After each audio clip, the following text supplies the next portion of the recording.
Your mother has locked you in a house with a demon that's haunting you at night and wants to eat your soul. There's no one here to help, no one around who believes you, and now it's possessed your mother. What do you do when you're a little kid, trapped in a house with a psychotic adult who wants to murder you? I'm going to break down the mistakes made, what you should do, and how to beat the demonic mother in The Babadook.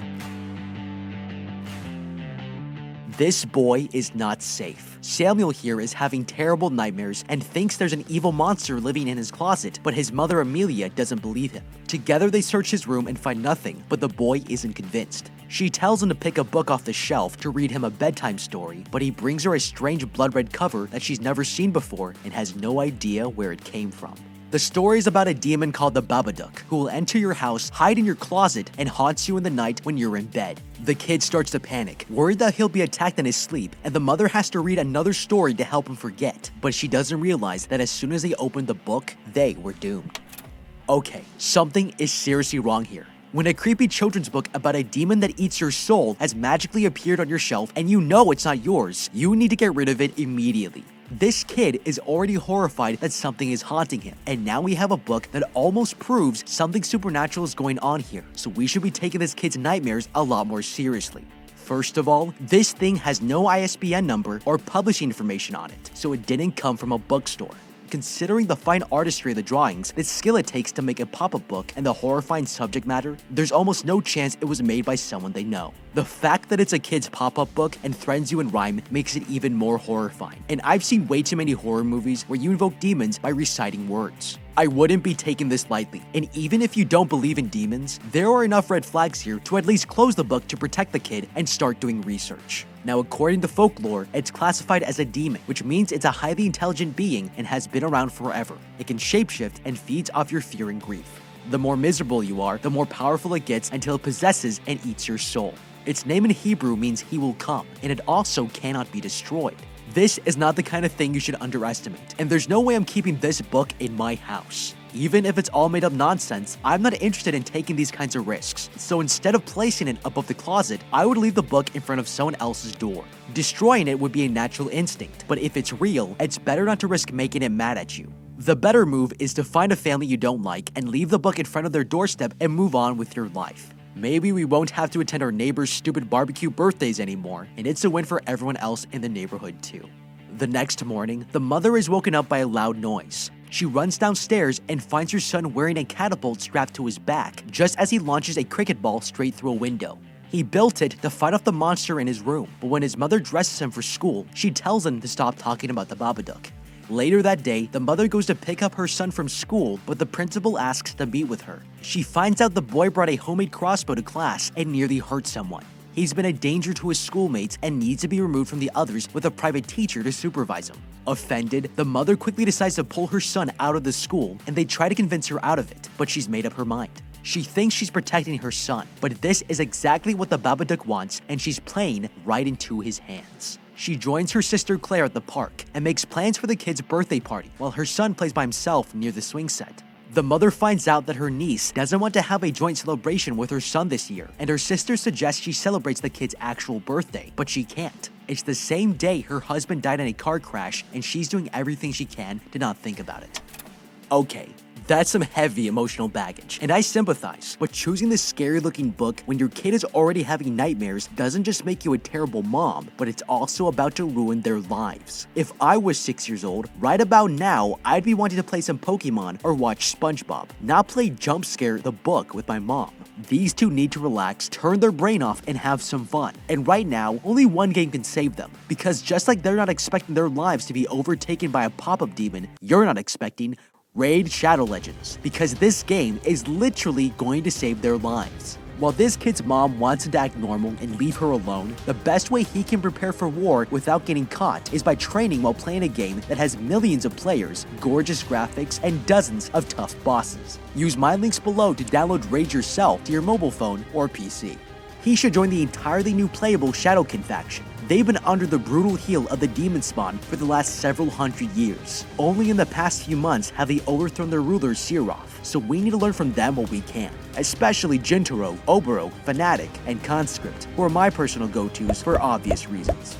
Just like sacrificing your friends in a death game, the tavern is a cool system where you can level up champions by sacrificing lower level ones. You can enjoy the view of a dragon swallowing a princess whole 30 seconds into the game, or practice using my personal favorite, the Soul Drinker attack, to think like the Babadook by using his main weapon.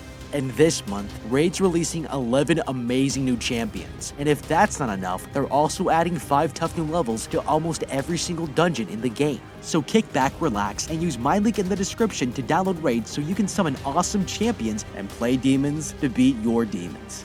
Thank you to Raid for sponsoring this video. Now back to the story. The real legend here is this kid, because he's inventing catapults and crossbows from household items. And it's all because he thinks he's going to get killed by a demon. He's even using his playground time to imagine how he's going to fight it off. And that exhibits a lot more bravery to face his fears than his mother is showing. And she's making the situation even worse. Pulling us out of school means we'll have to spend all day at home with a demon that wants to eat our souls. If we tell anyone this story, nobody will believe us, so the first thing we need is credibility. I would tell the principal of my school that the Darkin was meant to be used against my mother's abusive boyfriend. Even though this is a lie, it immediately calls the mother's judgment into question, and bringing a crossbow to school will become the least important issue in this situation. To a 6-year-old, this is the best power move you can make, because it gives me leverage over my own mother, and I can use that leverage to force her to take this Babadook thing seriously. Now, we have to figure out how to protect ourselves. This is Mr. Babadook's book. Therefore, it doesn't just tell us a scary story, it tells us what his rules are. I would be studying every single line and try to use it as an instruction manual to beat him. The first rule here is that you can't get rid of the Babadook. It's one of the first lines in the book, so burning it will not solve any of our problems. The second rule is that there might be a way to befriend it, but only if we are clever enough to see. Now this one is a bit cryptic, but the payoff here would be huge, because it suggests that there are specific conditions that can turn the Babadook into an ally. If we know we can't get rid of it, then friendship is the only way to live with this thing safely. Living with a demon can be scary, but as long as it does the dishes and takes out the trash, I'm willing to make concessions. Another rule seems to be that he first appears in disguise, and the book says that when he reveals his true form, it's going to be worse than death. There's also another clue here, because the Babadook says, "Let me in," but in the picture, he's already inside the house. He's not talking about being let into the house. He wants into your body. This means he's a shapeshifter and can possess anybody. From this point forward, we need to consider that anyone could be the Babadook at any moment, and not trust a soul without a foolproof way to make sure it's really them. Lastly, the Babadook is willing to negotiate. Here it says he'll make a wager, but it also tells us that if we deny his existence, it only makes him more powerful. Now, giving him more power is the last thing we want, so I would acknowledge his presence and ask him directly what he wants. Negotiation requires communication, and that's a place to start. If none of this works, then just offer the dog as a parting gift and move out of the house. The next day, the mother is late for work, and since her son has been pulled from school, he'll have to stay with his aunt until the mother gets back home, but she makes him promise not to talk about the Babadook while he's there. Returning to pick up her son, she gets out her phone and finds 10 missed calls, all from her sister. She runs in and finds her boy sitting in the driveway, and Claire here is furious. She tells her that he was screaming at some imaginary person called the Babadook, and it was freaking both of them out. Frustrated by dealing with this alone, he throws a firecracker on the ground in anger. She takes him back home and in the car asks him where he got the firecrackers, telling him the Babadook isn't real. The kid threatens that it will creep into her room and eat her insides if she's not careful, but she's had enough and won't let him celebrate his birthday as punishment. Okay, this is toxic parenting 101. If a parent pulls this kind of crap, they shouldn't be surprised when we act out. Now, for anyone who wasn't allowed to close their own bedroom doors or was blamed for every little thing that went wrong, will know that bad parenting is not uncommon. But it's important to point out that when there's an actual demonic force brought into the equation, this literally turns your childhood into a survival scenario. Kids are completely powerless, and even making a rational counter-argument can get you in more trouble. So eventually, we'll find ourselves grounded and locked in our room with a demon that she doesn't believe exists. There's still a way we can control what's happening though. Considering what we know about this creature, it's a demon with higher intelligence, which means it's capable of bargaining. I would sell out my parents if I thought it could take care of 2 problems at once. The Babadook must promise not to harm me, and I will give him everything he needs to haunt the mother. It sounds like revenge, and it is, but it also helps me achieve my goal of convincing her that this thing is real, and she'll finally be willing to help get rid of this demon once and for all. That night at dinner, they're eating together quietly, but the mother suddenly winces in pain. Reaching into her mouth, she finds a glass shard was in her soup and panics. She checks her son's bowl but realizes that the glass was only in hers. The kid insists that the Babadook did it, but she accuses him of trying to hurt her and sends him away. The mother leaves Sam watching TV in the living room and heads upstairs, but when she turns the corner, she sees the kid dart into her room.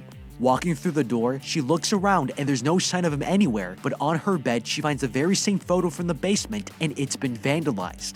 This is the last straw. She confronts her son about this and he immediately goes to grab his catapult, but she stops him. Suddenly, he pushes her to the ground and asks if she wants to die. She doesn't know what to say and can only watch as the boy picks up his catapult and storms off to hunt down the monster. Okay, it might not look like it, but this was a heartwarming family moment. The mother thinks her son was threatening to kill her, but actually all he wanted to do was protect her. His mother is already being haunted, and instead she sees her 6-year-old son as the enemy. So we need to use the same tactic as the Babadook and manipulate her fear and anger in the right direction.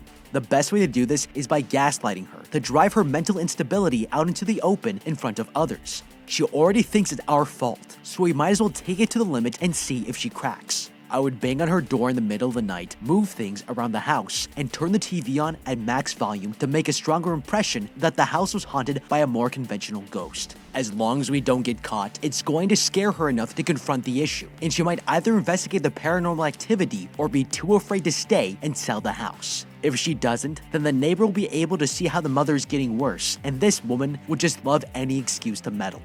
Frustrated with her son's behavior, the mother goes into the kitchen for some peace and quiet, but notices the ceiling light starts to flicker. Upstairs, her son hears something and walks towards the closet, but when he sees what's inside, he screams in terror. The boy is traumatized by whatever he saw, and she tries to get him to calm down, but when she looks up to see the demon's book on the shelf, she knows what she needs to do. Ripping the pages into shreds, she's had enough of her son's fantasies. Walking outside, she throws the book into the trash, thinking it's the last she'll see of it, but the Babadook is just getting started.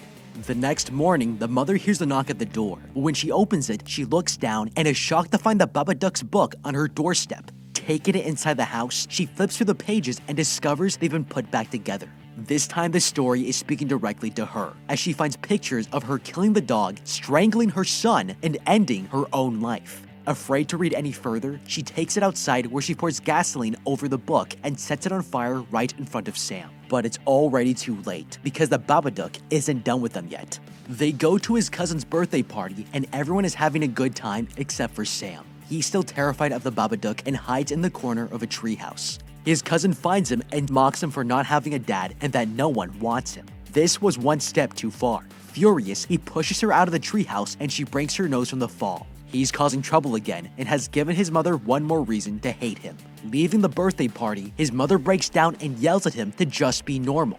That's when the boy's eyes roll back into his head as he begins to have a seizure, and the mother realizes that this is a lot more serious than she thought. She takes him to the hospital where he's given a complete checkup, and the doctor tells her there's nothing medically wrong with her kid. He's had a severe anxiety attack and is under a lot of stress. She begs the doctor to prescribe sleeping pills to help him, and the doctor agrees. Relieved, she's finally going to get some peace away from her problem child, but doesn't realize that her problems are about to get a whole lot worse. Okay, this doctor is not helping. If you're being forced to take medication that you don't need, then we need to do something about this immediately, especially since these drugs will leave us completely vulnerable against the Babadook. The good news is we can use these sleeping pills against the mother and beat the Babadook at his own game. First, I would steal a handful while she's not looking, make her tea, and spike it with enough medication to knock her out cold. Now, nobody in their right mind would let a 6-year-old put a kettle on, but if it's already been made, I doubt she would turn it down. It will look like a nice gesture, and the flavor will disguise the taste of the pills. According to the book, as long as she continues to deny the Babadook's existence, the more powerful it becomes. The advantage here is that if the mother is unconscious, she has no opinion about the Babadook and it drains his power. These pills give us the leverage we need to negotiate with the Babadook and find out what he wants. Later at home, she asks her son to take a pill so he can go to sleep, and he's skeptical at first, but when she reassures him it will make the Babadook go away, he agrees to take it with one condition. He will stop talking about the monster if she swears to protect him. That night, the mother's washing the dishes and looks up through the kitchen window but is frozen in fear as she sees the Babadook in her neighbor's house. Sam interrupts her to say he's tired, but when she turns back, the Babadook is gone. She tries hard to get some rest, but can't shake the feeling that someone is watching her. Suddenly, she hears noises from outside the room, and when she sits up, something opens the door. The Babadook crawls into the ceiling and lunges at her. Jumping out of bed, she takes her son and moves them both downstairs. The mother refuses to sleep and stays up to watch TV, but the demon still won't leave her alone. The mother has no idea how much time has passed and starts to look for her son, but she hears something in the kitchen. She turns on the light and catches them on the phone with their neighbor asking for help. Yanking the phone out of his hand, she tells her they're fine and hangs up before reaching into the drawer and pulling out a kitchen knife. The boy is terrified as his mother walks to the living room to cut the phone line. Now there's no way to contact the outside world, and no one is coming to help. Okay, this woman is becoming a total psycho, and when your mom starts waving a kitchen knife around the house and cutting phone lines, you know it's time to leave. The problem is, the Babadook's influence on the mother is getting stronger, and this kid has zero freedom to escape. But if we were paying attention, there's one ability that we can take advantage of here to call for help. Anytime the Babadook comes out, the lights start to flicker, which means he has control over electricity in the house. We can't make a phone call anymore, and she won't let us leave the house, so what I would do is find a flashlight and use it to signal a neighbor through the window of my bedroom. It's battery powered, so the Babadook can't interfere with it, and if we stay in the bedroom, the mother won't bother us because she thinks we're asleep. The neighbor will notice the flashing light and investigate herself or call the cops, or we can tell them the mother is a danger to us and to herself, and they'll have no choice but to investigate the claims. Later that night, after sending Sam to bed, the mother sees the lights in the house start flickering. She slowly turns around and is horrified to find the Babadook coming straight for her. She runs into another room and barricades the door with a chair, hoping it will keep the monster out. But now it's climbing down the chimney and is entering her room. The mother tries to crawl away, but there's no escape. The Babadook lunges at her and possesses her body. She is now one with the demon, and the boy is in grave danger. Sam here peeks through the crack in the door and looks at his mother watching TV, but he knows something is wrong. The dog runs out of the room and starts barking at her, but that was Bugsy's biggest mistake. She runs after the dog, chasing it into the kitchen and picks it up before brutally snapping its neck. Okay, this is the best thing that could have possibly happened. It's sad to lose a good dog, but with this one death, we can pretty much confirm that the Babadook has possessed the mother, and that's great news. When it's an evil demonic spirit, it can be anywhere at any time and haunt you in any way it wants. But now that it's taken a physical body, we can control it in ways we couldn't before. Going full Kevin McAllister here would be a great way to attack him without putting ourselves at risk. If the spiritual force was confined to the household, then dragging her outside would free her from the demon's control, and we could leave for good. But if this didn't work, I would chain my mother to the basement for as long as it takes. I know it's cruel, but the Babadook wouldn't want to stay in a body that had no freedom to move around, and it would be compelled to leave her. As soon as it does, the mother wouldn't be able to deny what happened and admit that it's finally time to get the out of the house. She sees her son run up to his room and chases after the boy to feed on his soul. Finding the door locked, she kicks it open, and Sam here is frozen in fear as he watches his mother float across the room just like the Babadook. She tells him she wished he had died instead of his father and wants to smash his head against a brick wall, but Sam has been planning for this moment. She follows him into the basement and gets caught by the tripwire he set up. She's sent tumbling down the stairs and is knocked out cold. When she wakes up, Sam has tied her down to the floor and there's no way to escape. He tells her that he'll love her even if she doesn't love him back, but they need to get the Babadook out of the house. Slipping out of her restraints, she manages to grab her son and begins to strangle him. Instead of fighting back, he reaches out and touches her face in love even as she's killing him. Overwhelmed with emotion, she tosses him off of her and starts to convulse violently on the floor. Turning over, she vomits up a black liquid and collapses in exhaustion. The boy runs over to his mother and gives her a hug, as he realizes she has returned and the Babadook has left her body. Together, they leave the basement and head for the front door to get help, but the boy suddenly gets pulled up the stairs. The monster has taken her son, and now she has to rescue him. Running into her bedroom, she sees him get thrown into the wall and doesn't know what to do. Picking him up off the floor, they jump into the bed, but the Babadook starts shaking the entire frame. Helpless, she begs to know what it wants, and the bed suddenly stops moving. The Babadook tries to take her kid away, but she pulls him back into her arms, screaming at the monster in pure rage. Now that the mother has no fear, the Babadook is powerless, and it runs downstairs into the basement to hide. The demon can't be destroyed, and he will never leave, but they've defeated him, and now she can move on. Days later, the mother is gardening in her backyard and finds a worm in the ground, dropping it in a bowl of other nightcrawlers. She takes it into the basement and leaves them out for the Babadook, who is now prisoner in their home. Joining her son in the backyard, the mother wishes Sam a happy birthday and hugs him, finally free from the monster's inner closet. But what do you think? How would you beat the Babadook? Let me know with a comment down below. Thank you so much for watching, leave a like and subscribe, and check out the How to Beat playlist for more videos like this. Until next time, have a damn good day.